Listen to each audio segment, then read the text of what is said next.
Coming up next is Soba success story by past Soba winners, Origin Integrated Studios Sdn Bhd, Maxvue Vision Sdn Bhd, and Arena International Services Sdn Bhd will be joining us to share their success stories. Ladies and gentlemen, the panel is getting ready and we will be back in 5 minutes. So please stay tuned.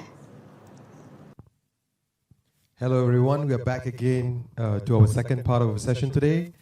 This is the Soba Success Story Sharing Session. I'm Muhundhan Kamarapullai, the Director of Business Digital Adoption from MDEC, and I'll be hosting the session today. So we're going to talk about success stories from our Soba winners. And let me introduce some of the industry-leading practitioners who will be joining and sharing their success stories today. I'll start with my first panelist, Mr. K. Selvam.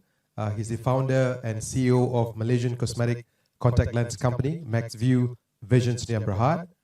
The company has practiced a sustainable method in assisting the needy to have clearer vision and also creates suitable job positions for the disabled people to be part of the business. This is an inspirational act by Selvam, Kanniah and his team making a difference in the society. And next panelist, Ms. Sharita, Group CEO of Arena International Services Sdn Bhd. Sharita Lu's path to success began out of her tiny home kitchen before her baked goodies found their way into the shelves of Malaysia's largest hypermart, and she went on to make her mark in the F&B industry with her seafood restaurants. Today, her family-friendly restaurant, Ombak Kitchen, serves Malaysians' ocean fresh seafood with one clear vision: to enrich life and living. Very interesting. So our last panel is Mr. Kenneth, CEO of Origin Integrated Studios Sdn Bhd. Kenneth has a decade of experience in enterprise business software applications and solutions.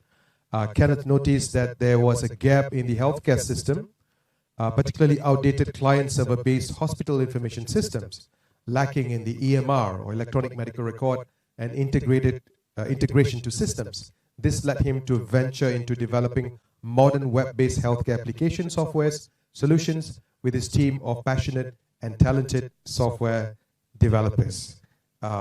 Ladies and gentlemen, so thank you for coming for the session. So perhaps I could start off with a couple of questions just to warm up, yeah. And I think all of you are Soba winners, and I think the audiences here would definitely want to hear what are the experiences you've gone through, going through Soba and the benefits and all that. Perhaps Ms. Sharita, we can start with you first. The flower among the thorns. Yeah. Thank you for the questions. I think for me, it started off when one of my friend and my mentor asked me to, why don't you join Soba Awards? As any ordinary entrepreneurs, the first thing that we have in our thought is like, why do I waste my time in this kind of awards, and why do I need to get recognized in the first place? And that was the first thought I have, and he insisted. But then at the time when I went into the website, it was already too late because the time frame is too short and the deadline is too short, because to enter Soba Award, especially for female entrepreneur, you actually need a brief description of the answers that you need to give. So I said, no, I can't do it. So the next year, which is 2019, the same person called me again, and my friends called me again. They said that you should start in January itself. So I have ample of time to prepare, and I couldn't escape from that particular moment. And I really went on to it because, there's so much of calling. So I went into it, and then I said that, okay, let's do this, right? So when I went through the questions, it just blew my mind, how the question is being laid out each industry have their own, each awards have their own questions, but I picked the one is the Female Entrepreneur of the Year. And the questions being asked to say is that, can you please give a brief description of your entrepreneurship journey? And I'm like, where do I start? Where do I start? I have 8 to 10 years experience in my entrepreneurship industry. And I'm going back 2009, 2010, 2011. So you actually wrote down each and every journey of yours in that particular process itself. So I I actually remember a lot of things like where do I started, from one shop to two shops to three shops. And it gives me an opportunity to actually lay down my entrepreneur journey, where most of the entrepreneurs out there will not have the time to write their own entrepreneur journey. Trust me on that, because I do not write daily diaries, and a lot of events that unfold, especially those of 100-time failures or 10-time success stories that you have in that particular year of journey, I literally wrote down each and every one of that event just to see for myself. Before even winning the award, I have already win in my heart, because wow, I actually did so much of things in these particular years, but there's no one to tell to. It's always within us and no one to hear. So that's when it gives me the chance to keep moving. That okay, can I convince these judges that okay, this is my entrepreneur journeys and this is how I have came through, and I have wrote down quite a bit of things in sort of like what are the failures that I've done, what are the financial crises that I've overcome, people that I've borrowed money from. The first 3 years of the entrepreneur journey, that there's the sustainability of your business. There's so much of things happen, but you didn't have an opportunity or a platform to write this down. And Soba, by answering Soba, has given me a chance to reflect on myself, that how much I have done for the company and for myself. And this story has to be heard. So each time I see any of my entrepreneur friends, I say you should enter Soba Award, because it actually made me a different person, of reflecting my own reality, where you didn't have a chance to hear it for yourself. And this platform has transformed me, not only just to get an award of a Female Entrepreneur of the Year, but it also changed me as a person, where what is next? What is next now? How do I do more so that I be more inspired, or I can inspire more people? That is my side of the story of how I answered. Thank you so much for sharing with us today. I think that's really wonderful. Yeah. To be able to, almost like in your own autobiography, Yeah. right? And as an entrepreneur, you go through so many changes, you pivot, and there's no time for you to actually sort of, Yes. to put this on record. Those events that I sit down in my car. I say, I just want to close down a shop. I don't want to do this anymore. Yeah. Like that kind of moment, you just recall and you persistently go forwards. And those events, pictures of you actually literally have to write all about your entrepreneur journey. So you recall all this. I think Soba Award for me is not about just winning that award or the title, but who you become in the process of submission itself. That Itself is a journey. Yes. Thank you so much. Gentlemen, anything to add? What about your motivation and inspiration? Good evening, actually. Try to recap whatever you've done. See, your day in, day out, you're so busy with the operations, your marketing and so on, but the moment you submit the award, the write-up you have to do is unlike anything else. There's so many questions. You have to document every single detail that you've gone through. So you realize you have done so much over the 10, 15 years of journey, right? And that's why you realize, wow, there's so many things that you have to recollect back and submit. And that gives you a lot of pride, even looking at your journey back, submitting this, and then you realize, wow, we have done so much and we should do it better now. So that is something I like about Soba. It is not a single page submission, but it's as much as a whole file. It builds your entire legacy in a way. Yeah. And I think it also motivates your people in a way. Right? They can see the struggle of the company. Right. Some companies put pictures or motivational points on the wall, but you guys can actually put your award and the story behind that award. Am I right to say that? Exactly. Yeah. Okay. Yeah. And I'm quite lucky actually. I had my team involved. Had my different department teams involved in this, preparing the materials, and like what Sharita faced, the first experience in 2017 when we were submitting for 16, we were very late, and I was traveling. I was overseas, and I had a call from the stars requesting for additional financial documents. And I got to call my accountant, I got to call my people, and they all rushed in and they were there for me. So that's something amazing, really, yeah, we had a teamwork for that. And both of you also mentioned it gave you an idea to also think about what's next, right? What can move forward. Kenneth, what do you think about that? Yeah. It was the most challenging award I have ever participated. That means you've gotten thousands of awards, I'm sure. But this was something that I had to spend like days, getting the 10 pages right up and get it submitted on time. So it was challenging, it was tough. But to all the Soba, those people who are interested to nominate, is something that you all should take the challenge. Thank you. And I think it's not just an award. I think it's beyond that, right? It helps you to chart in a way to give you the views, give you what other you also get connection, I'm sure, with all the other business owners, entrepreneurs moving forward. So I think that's also a crucial component.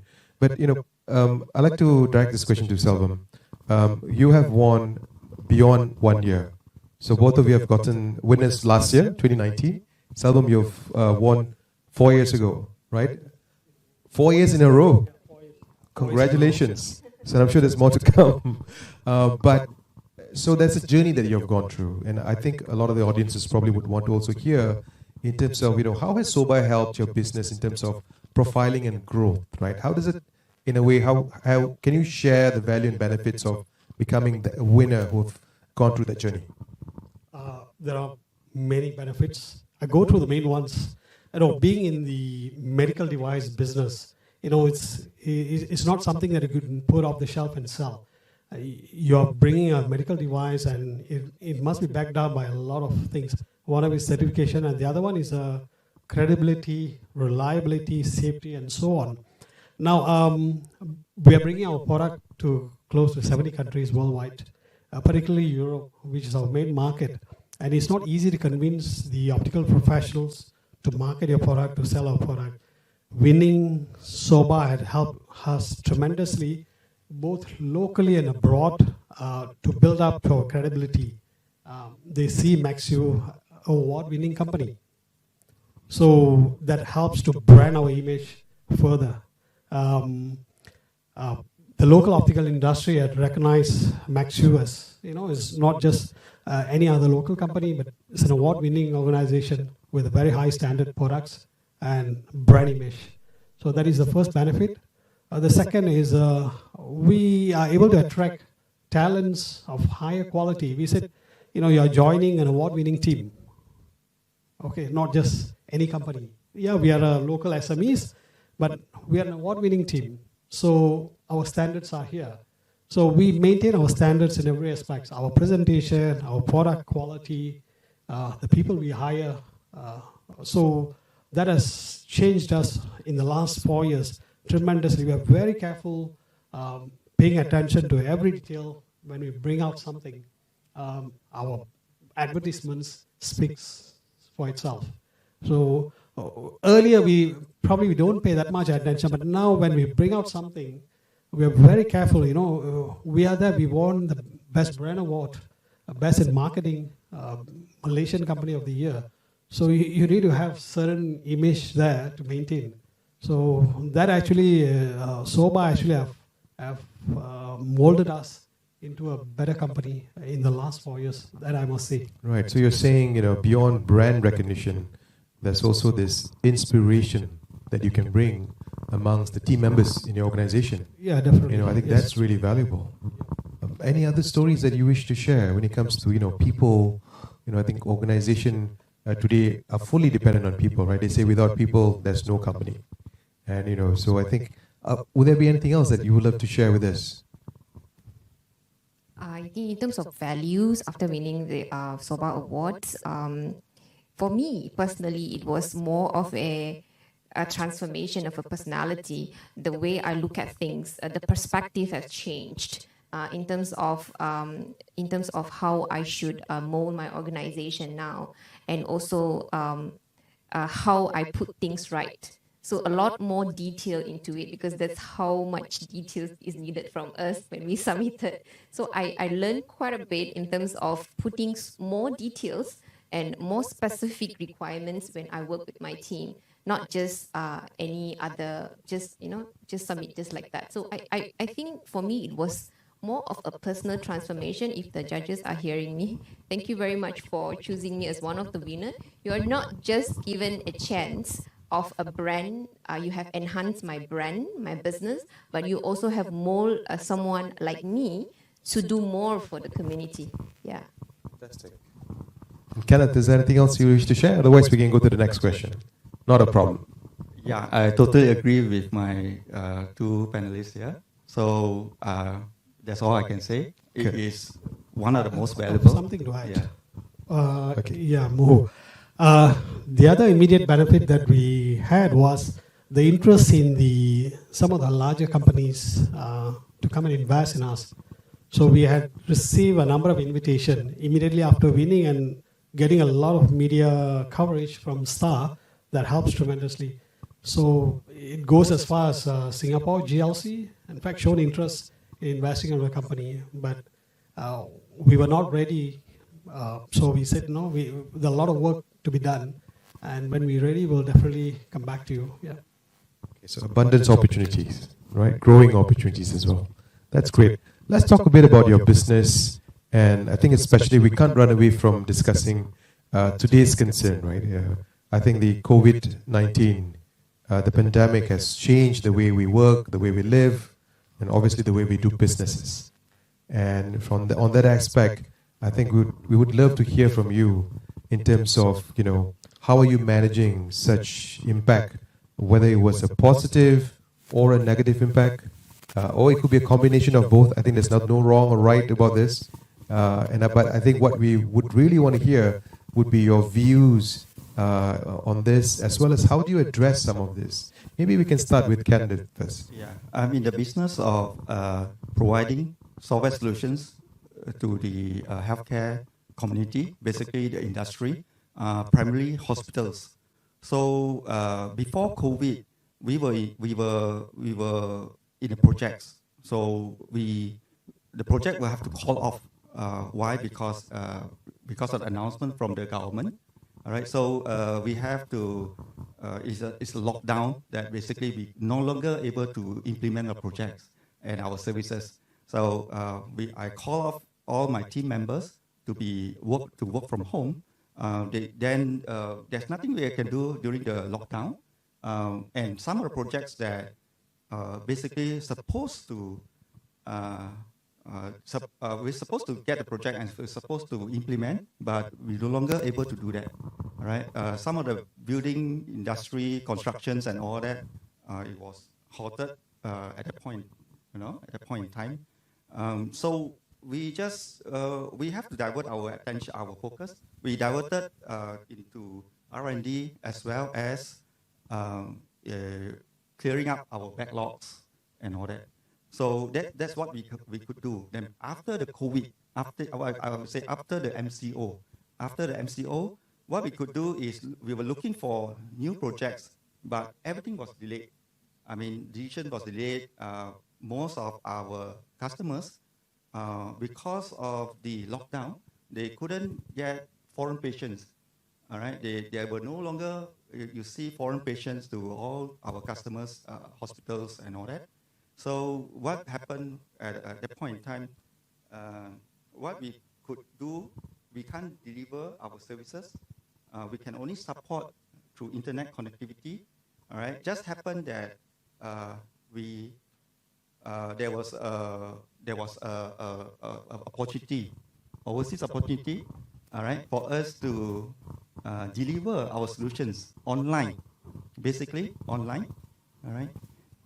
So just happened that we did everything online. We closed the sales online. We even started our implementation online. All right. So that was the total change to our company, and it was a good experience. And it's good for us, for the company. Right? So it's interesting that you are a technology company, and you have gone 100% online. So even a technology company has been disrupted in a way. that you found a new way, and especially yes, in this part of the world, face to face is still crucial. But with MCO, with what's happening, digital has taken a different front, and that has actually impacted. And you have taken that as an advantage to you. And I remember you were telling me just now you even almost closed a case, a sale outside of Malaysia. So that's really interesting. Yes. But maybe Sharita, my apologies. You are in the F&B industry, and and we hear so many stories about how tough it was for the F&B industry because your interaction is directly a B2C kind of a business. You need the customer engagement. And if the customers don't see you or they're not comfortable, they probably wouldn't be interested in your product. So how was your experience during this time? Okay. I actually have 3 branches, and we actually, during the lockdown, we closed 2 of it. We only operate from 1. So instead of retrenching my staff, we take turn to work. So that means you don't come to work every day. So we split the works in that particular 3 months of MCO time. So what happened the first 2 weeks? The customers are starting to cook at home because we do not know what's going to happen in the first 2 weeks. So everybody was, cooking YouTubes and stuff like that. So after the 2 weeks, people get bored of cooking the same thing. So as a seafood restaurant, not many can actually manage to cook a seafood at home. So we have an advantage in that particular period of time. Thank God for that. Where 3rd week, we actually picked up in our deliveries, and we in fact have we didn't thought that seafood actually can be a delivery platform to the home and office at before COVID-19, and now it's possible. And we actually came out with a new menus just for delivery menus, cater for delivery and not for dine-in, and it works perfectly for us at that point of time. We really didn't expect that to go that far, and we actually managed to talk to the delivery partners. We not only deliver within Klang Valley, we also reach, meaning we have gone beyond delivering to Nilai, Seremban, just at that far to see how far we can go. And this pandemic has given us an opportunity to test run the entire process of home delivery and office delivery, and it was something that the breakthrough that happens to us. Right. So it happened within 3 weeks. You were able to sort of the 3rd week itself. The 3rd week itself. We received call from the dine-in customers, and they start to celebration. You can't go out anymore. They have so many birthdays in the 3 months. So for us, seafood is a treat.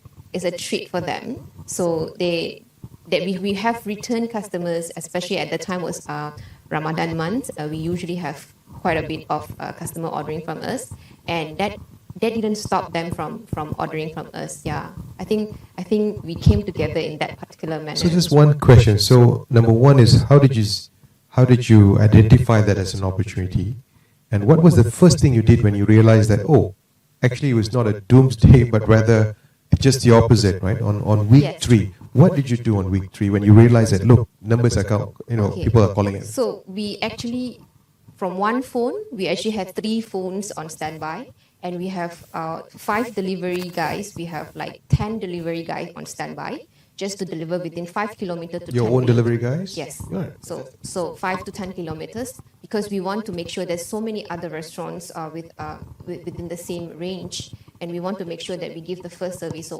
So what is the first service that we come up with? Within 45 minutes, we were delivered to your house.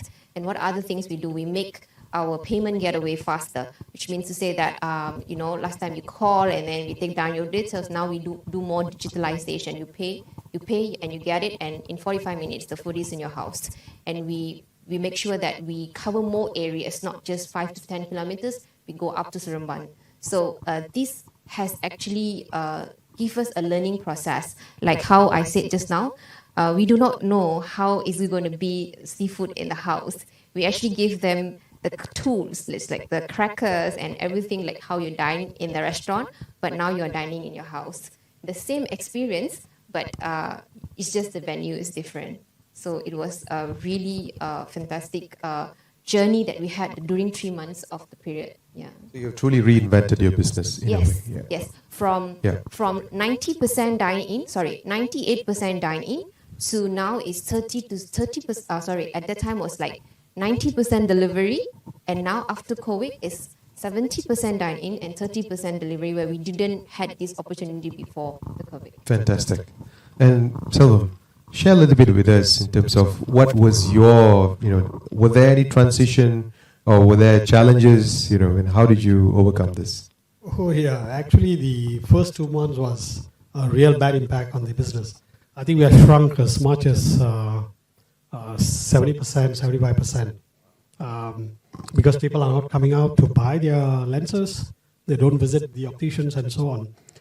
So I'm always been supporting e-commerce for clients. So we always encourage our clients to go e-commerce because we do B2B. So we don't really go into B2C, but then we encourage our clients to do B2C.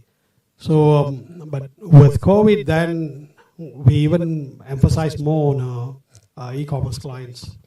What we did, we supported the e-commerce customers better this time.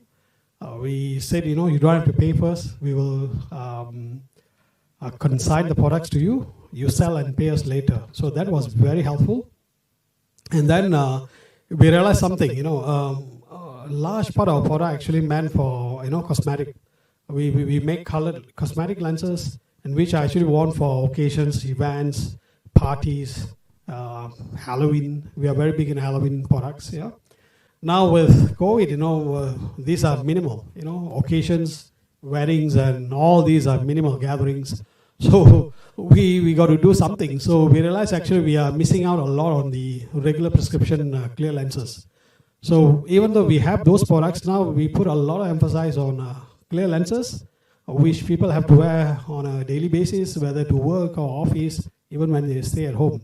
So we actually launched one of our key products, which we have been holding for the last 2 years at this time, during COVID. It's actually quite a heavy commitment on our part, but we launched it right after the COVID. And surprisingly, the response was very good. And right after the COVID, I hired a digital marketing specialist. A guy is well qualified in digital marketing, and he's doing a brilliant job at the moment, taking our marketing to the next level digitally across social media and so on. So those are the things that are happening, and actually help us to open our eyes that the clear prescription lenses is as much as 90% of the entire contact lens business. So we didn't pay that much attention, but the COVID opened our eyes. So we're paying a lot of attention to the bigger business now. It's great. I mean, it's great to hear that, all three of you have taken the current trying times and converted it into something which is really positive, something that actually sort of either given you new opportunities or created bigger impact in terms of the business you're doing. For example, yourself, you have always had the Clearview line of business, but that sort of taken the priority. And Sharita, you had your dine-in, which was the focus, and now you realize that, okay, you can also supplement that, right? And Kenneth, you have looked at business across the country, beyond borders, where digital has actually really helped you. So the next question I think probably all the SMEs would want to know is, what are Selvam, you spoke a bit about this, but what are the digital tools that I can pick up quickly, to start? Digital marketing is a great way, I'm sure. And if that is also something that you guys are doing, please share with us. But beyond that, what are the type of tools that you think, or that you are using, for example, that you think is, hey guys, you should start with this first, don't complicate matters, just go for this first, if there's any, yeah? Branding, marketing, advertising used to be a very expensive exercise. You take a billboard, it can cost you 100,000 easily, right? Newspaper advertisement is tens of thousands. But today with just 10 ringgit, you can start a Facebook advertising campaign. Just 10 ringgit. So that's, within reach to any business. You can be micro enterprise, and you can have a presence for free of charge in Google. Okay, you can have your presence on Google and people can reach you. And today, I'm not used to that, but my kids, this morning, I got my dog to the vet, but I forgot to check which day is off. And my daughter with me, I'm driving, I'm struggling to pick my phone and call the vet, She quickly picked a phone. She said, no, it's still closed. The van is still closed. You'll open at 9:30. It's just 9:15. We are a bit early. Don't worry. Oh, is it how you know that? It's on Google. What? It's digital. Everything, everywhere. We know about a business better on Google than visiting them physically. You get hundreds of reviews. From the review, you read which is their best product, what people think about products. So that is the order of the world today. So we should pay attention to build up our digital portfolio, digital profile. And I learned this, and we are paying a lot of attention. It's a day-to-day thing for us. I have a team of people now focusing on digital marketing. So we do every day. There's a posting every day, high-quality posting. I have dedicated people just handling videos. And there's another team that handles stills and other reviews. So I think moving forward, you cannot ignore, no matter how big, how small you are, you cannot ignore your digital presence. So I think that's an important lesson we'll learn from the lockdown. It is the same thing like what Mr. Selvam said, that for us there is no way of communication. The only communication that we had with the consumer was in the social media platforms. And then only we realized that, we didn't pay that much of attention because we can't go out and put flyers or posters or billboards or whatever it is. But then that's the only way to reach to them. It was through social media, which is Instagram, Facebook, LinkedIn, Twitter, and TikTok right now. And then we start to struggle to advertise and this and that. And we said that's the only way we can tell them that we are here, we are still here, and we are still available, we are still on deliveries. And that's when we realized that we didn't put this in place. But today, I have a professional coming in, like what Selva says, that this is taken care of by a professional, and I want to be in digital marketing every day, every minute, because like what he says, it's so important that how it has transformed the way that we advertise our business now. Yeah. Which is fantastic. And by the way, I'm not sure you're aware that government is giving a special grant for companies who are going on digital, just to pick on all these basic digital tools. It's called the SME Business Digitalization Grant, which is actually led by Bank Simpanan Nasional. But if you go to MDEC's website, you'll be able to see this. And they provide up to about 5,000 ringgit. It's a matching grant. And a lot of these tools today are provided on cloud services. So there's not much that you have to pay upfront if you're very smart about it, if you're working with the right digital company or digital marketing company, and you pay probably just in a subscription fee of a few hundred ringgit or maybe maximum 10,000 ringgit a month. And that actually really helps a lot when it comes to for the SMEs because you don't want to have that kind of upfront cost when you're starting your digital journey, right? And also there are many different areas, marketing, we have procurement, we have POS, HR, and recently they introduced e-commerce and remote working. So remote working is also interesting, I think. Do you have any experiences on that? And like communicating, maybe kind of communicating with your employees. So your employees are everywhere at home, safely working from home. But how do you actually communicate with them and make sure that you get the maximum productivity out of them? We use the Zoom most of the time. All right, most of the time. Now we have a new delivery method. Basically, we created a process that we could deliver to our customers online. Basically, we were able to do our business requirement studies. We were able to do training.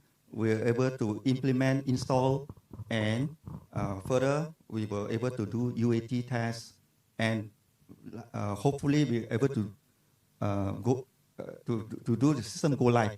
All right, without us as an implementer to be on site physically. So I'm looking at the opportunity to even do implementation cross-border, without having physically there. So besides all the marketing tools, right, LinkedIn, I also took up the opportunity of like what you have mentioned, to revamp my website and also the grant and all that from the government. Yes. Fantastic. I think so. We spoke about the brand side of it. We spoke a bit about people. And I think digital has also brought about some form of productivity. right? Some form of growth in your business. Sharita, you mentioned a little bit about some statistics just now in terms of how it has improved, right? Would you be able to share a little success, a small success story that you have that you think is relevant in terms of, hey, I was doing it this way now with digital because I picked up, some form of productivity improvement, maybe in terms of numbers or percentage, even if it's not, what was the impact like? Okay, for us in F&B industry, especially this COVID time, the 3 months of lockdowns, we actually realized that delivery platforms, especially to the homes and the office, was something that is going to be very impactful the next generations. I'm not sure how to when. So we actually came out with a new product where it is only for delivery basis, where we don't even have a set kitchen for it. And we are going to work with a core kitchen, if you heard about core kitchen. And then we're going to produce our product there. And using that platform, we're going to engage with a third-party delivery guys and deliver this product to the consumer. And it's going to be a mass market. And if this pandemic didn't happen, I don't think I even thought about it, or I even have an effort to go into a delivery market, so-called, through the mass markets. And that has given birth so much of different ideas of how you should bring your product to the platform of deliveries, not only home, office deliveries as well. Yes. How about Selvam? Anything to add? Sorry, we were talking about the social. Yeah, I mean, we spoke about the impact of COVID-19, and there were some benefits you've achieved, in terms of your productivity improvement. Did you see any increase in, maybe from your sales or from any other parameters that you've seen? As you mentioned just now, you embarked on e-commerce as well. Right. Yeah. How is that compared to your typical way of conducting your business? Well, come back from COVID, definitely June was good. A lot of order that has been held up get released. So June was very good, surprisingly. So, and I was just telling you, right? I think a lot of us sort of had some problem with our eyesight because during MCU, all of us were glued either on our phone or laptop. I myself have, my eyesight has gone down. Right. So yeah, please. All right. So come back. Then June was very good. But however, we feel this year is all about building up. So we are doing a number of things, and we look forward for the upcoming year. So the new launch is very promising, looks very good so far. The key here is that the amount of attention we are paying to the digital marketing. So that we are very certain that is going to create a huge impact on our business. And the e-commerce that we are looking at actually not locally. For the last 1 year, we have been trying to work with the Amazon for UK and Germany market. It's not easy. It's a big challenge. We are still trying to solve the operational issues. But however, at the moment, I'm really pressured to make it a big success. Amazon, work with Amazon. So Amazon agreed to directly fulfill our products in UK and Germany. So at the moment, we are solving a number of operational issues like VAT, because we are not a resident company in Europe. So that remains still a big challenge. So now we have called an expert who is able to solve all this problem. So I'm under pressure to make this happen. So we need the Amazon platform to deliver to UK and Germany, which are big markets. These are good pressures, I would say. Definitely. A positive pressure. Yeah. Which is also going to help you to embark on your international business. We have some questions from the audience, so we would love to see some of them. And perhaps, gentlemen, all of you can help us as well. So the first question is, what are the major reasons why data-driven culture is vital for future businesses, especially in this digitized business era? How can this trend add value to the business? So, interesting, we had some similar question in the earlier session as well. How important data is. So there was some discussion earlier in terms of, whatever work you do, with the current work you do, you're already getting data. There are already a lot of data out there. It's just that the data might be in different forms. Some could be in a written form in a logbook, some could be in your system, and some could even be on your phone. So would you be able to share some experience, any one of you, in terms of, how does this, do you have that, how important is data-driven culture to you? Maybe it's not even important, I don't know. This is my personal opinion. I believe one of the bigger issue, or rather a bigger weakness of SMEs is the visibility. We often don't know where we are heading to without clear data. What is the top selling product today, this month, last year?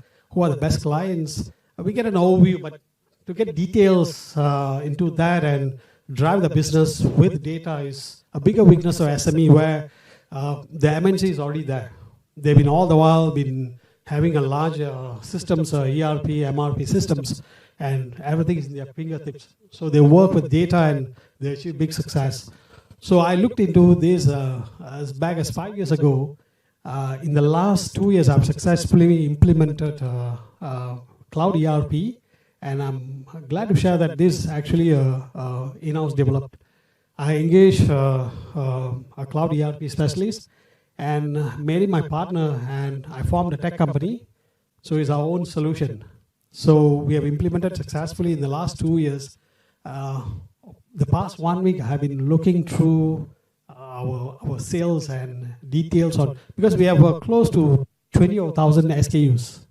So to see it on paper is not that simple. And we need a good, sophisticated system to manage that 20,000 SKUs. And this cloud system tremendously helping me to, I can pinpoint what is the number sold on each individual SKUs, and what are the volumes we are selling, how much inventory we should keep, and so on. It is so easy. It is on my phone, a fingertip. Every morning I just open a link and I can see what's happening yesterday and what is the collection, what is overdue, and so on. That visibility, I believe, is a key to take SME to next level. And I'm also glad to share that we have sold this solution to 3 other companies. And they're using it very good, very successful as well. And we are planning to package it in an easier to use way. Usually when you talk about ERP or cloud solution, it's something sound too big for SME to digest and to use. It's too complicated, too costly. But our aim is to package it in a way any startup SMEs or someone probably with 5 or 10 people ready to move to next level, able to use this and get all the benefit of a cloud system. We are talking about people work from home and how one can work from home and with a cloud. Okay, with a cloud, you don't need the staff to come to office. She can do all her work right from home. She can receive orders, she can key in the orders, analyze orders, can send invoices right from her home with a cloud solution. So we talk about COVID and lockdown and digitization. I think one of the key tools is you need to have a business system on the cloud. And even when your cloud is on say a medical leave, you don't need them to work, but to get some critical data that you're overseas and you're traveling, say you need some data. I need this sales data. Can you feed me? I'm traveling. Okay, no, she can just from home, pick up the data and send to you. That sort of efficiency is very important in today's where everything moves so fast. Yeah. So all in the fingertip, and I think the other thing that always comes out is also that it's transparent. Exactly. Yeah. Yeah. Good. Any other views? We are in the space of healthcare digitalization. That's our product is EMR, electronic medical records. So basically, data is very important to most of the hospitals. And for what we are doing right now, we are actually transforming hospitals. All right, making use of the data, and we put everything, all this on dashboard, where they can see their revenue, basically the outpatients, the inpatients per day, and all that. So without EMR, electronic medical records, in the past, most hospitals have only the hospital information systems. Basically, they are not able to have all this data because all these are previously were recorded on paper. So right now, what we are doing right now is actually transforming the landscape of in a healthcare industry. Right now, we have more than 20 hospitals that is under the our service, our belt. So basically, what I'm saying is data is very crucial. Yeah. Thank you. You know, we have the digital economy value today, just in Southeast Asia, is about USD 100 billion. Yeah, that's today. Yeah, so we're not talking about the future. Today, that's the value, and I think the good work that you're doing, it's actually helping to tap into this opportunity out there, and you know and it's going to grow bigger. COVID-19 has accelerated this, right? So the pie is getting bigger, and all the work that you're doing is actually going to help you to, you know, carve a niche of your own areas and to see how digital can support you. So that's really interesting. Let's go to the next question here. How do you overcome your fear since being an entrepreneur for the first time? Interesting. So who would like to take this question?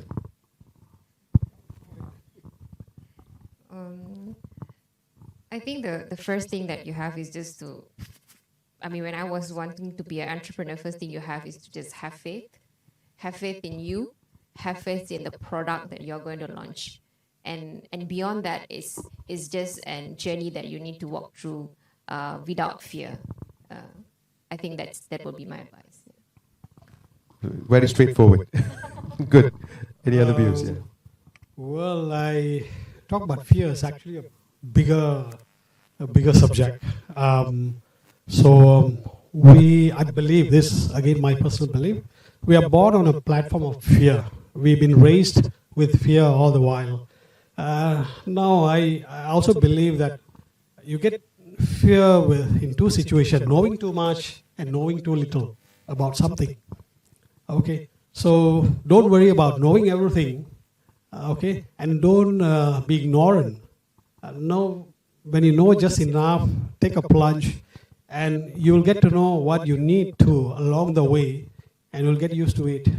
So when you started your business and today, so do you know more or do you know less? I know what I should know. That's a good answer for an entrepreneur. So shall we move to the next question? To all the panelists, could you tell us who were your main role models or who you regard as your hero that had inspired or motivated you to achieve the success that you have attained? I think this is a very apt question. So to all panelists, so anyone could start first. My role model, well, locally I would say I'm inspired with Tony Fernandez, our Air Asia chief. I've read his book, okay? It's very inspiring, and I often share with my kids. So I think he's one of my heroes here. Yeah. I think my role model is I think my business partner who has usually in the man industry, I mean the man world, they say that the woman cannot come up because of the man world and stuff. I think in my case, if I being this successful is because of men that have embraces women, that Sharita, you go for it, you should go for it. And I think I'm very lucky that I didn't have that kind of situation where I have to bow to a man or something, where I have the opportunity where my success is because of my business partner who have embraces a woman to achieve more and more. Yeah. Fantastic. The women power. All right. Besides all the Marvel Studios heroes, basically, my role model is Dr. Gore. I think he founded Silver Lake Axis. All right. He's now a billionaire, a tech company, or so-called Malaysian-based. I would say a Malaysian, originally from Malaysia. So he is one of my role model that I could see that how Malaysian company can one day we become a global company. All right, that is who I inspire. Yeah. That's a great story. So let's go to the next question then. How should SMEs overcome online threats when it comes to transforming their business digitally in terms of scams, privacy, violation, etc.? I think this sort of has increased quite a little after MCO, and I think it's quite in tandem with the increased use of digital as well. So perhaps would anyone like to tackle this based on your own experience? Yeah, happened to us twice at least, right? In the form of email. So you need to constantly educate your people, especially those handling the computers, the accounts. Okay, so you will get all kind of funny emails, clicking a link, and you can install some kind of malware, spyware into your computers, and they will be monitoring all your emails to your clients, and they will send invoice to your customers saying that, now ABC company has changed their accounts to this, and please pay to this account. Now, for the first time, I'm surprised some people don't even think, how can a business can pay to a sudden new name, a personal name? The accounts changed to a personal name. Most of our customers called us, why suddenly you change payment to an individual? You're a business. No, we can't do that. I said, no, we didn't do that. No, we received an email. Okay. So by the time we announced all this to all the customers, one of our local client, so she didn't realize, and she actually transferred the money, 17,000 to that account. But luckily, we act very swiftly on that case, and the bank involved actually quickly solved the issue. But the second incident happened to our European customer, an old man who was not very tech savvy, actually transferred larger sum. It's over 100,000 ringgit. The money went. But I'm sad to say, this time the bank was actually very uncooperative. We were damn disappointed, and it took months, and the issue was never solved. They said, no, we can't do anything. There's all this new regulation, blah, blah, blah, blah, blah. So 100,000 is gone. By the time, we got into this, and we told our clients, it's not our mistake, but, we involved in this, so we'll bear half the loss. So we reimburse him 50% of that loss. So that happened to us is a very expensive lesson. So I would share this, and you need to be vigilant every single day. Yep. Right. Okay. Great. So I think that has been fantastic, and first of all, thank you so much to all three of you who have just took the time off to be here to spend an hour with us and to share all this. I think inner secrets, I would say. Some of these things perhaps have not been shared before, and I think that's been fantastic that we've gotten a chance for all the audiences to hear from them directly and be inspired by them. They are the Soba winners, and you could be one too. And I think today probably you've heard the reasons behind why they've embarked on this. And wow, there's just so many different reasons, right? And so many different kind of excitement that I've heard today. And what I really like is that how are you planning to move forward, right, to reinvent your business for the digital future? With that, thank you so much. Thanks for your time.